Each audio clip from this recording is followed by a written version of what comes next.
Hari pertama, Rick berdiri di tengah kekacauan, lalu melangkah maju menembus asap tanpa ragu, tanpa suara, hanya perang yang berbicara. Rick melompat ke parit berlumpur, bergerak cepat di antara tentara yang terkejut, seolah bayangan hidup di tengah perang.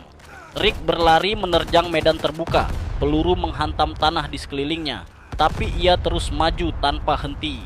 Di tengah asap dan debu, Rick mengangkat prajurit yang terluka, melangkah perlahan, membawa harapan di antara kehancuran. Ledakan mengguncang tanah, debu berterbangan dalam slow motion.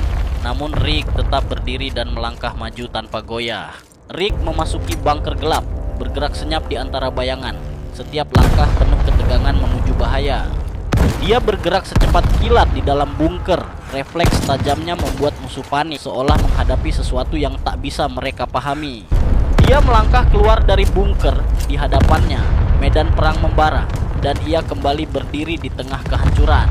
Dia menerobos hujan peluru, berlari zigzag dengan gerakan tak terduga, tetap melaju di tengah kekacauan yang brutal. Dan kini dia mengangkat senjata berat, berdiri kokoh, menembak dengan kendali penuh, mengguncang medan perang di sekelilingnya.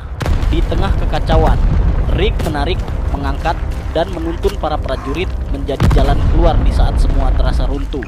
Malam turun, Rick berjalan sendiri di medan gelap, diselimuti kabut. Hanya langkahnya yang tersisa di antara sunyi dan sisa perang. Para prajurit hanya bisa menatap saat Rick berdiri sejenak, lalu berbalik dan berjalan menjauh meninggalkan mereka. Di balik kabut tebal, hanya bayangan Rick yang tersisa, bergerak perlahan, menghilang dalam misteri medan perang. Rick berjalan menjauh dari medan perang. Kamera perlahan mundur, menyisakan kehancuran dan satu sosok yang tak pernah benar-benar berhenti.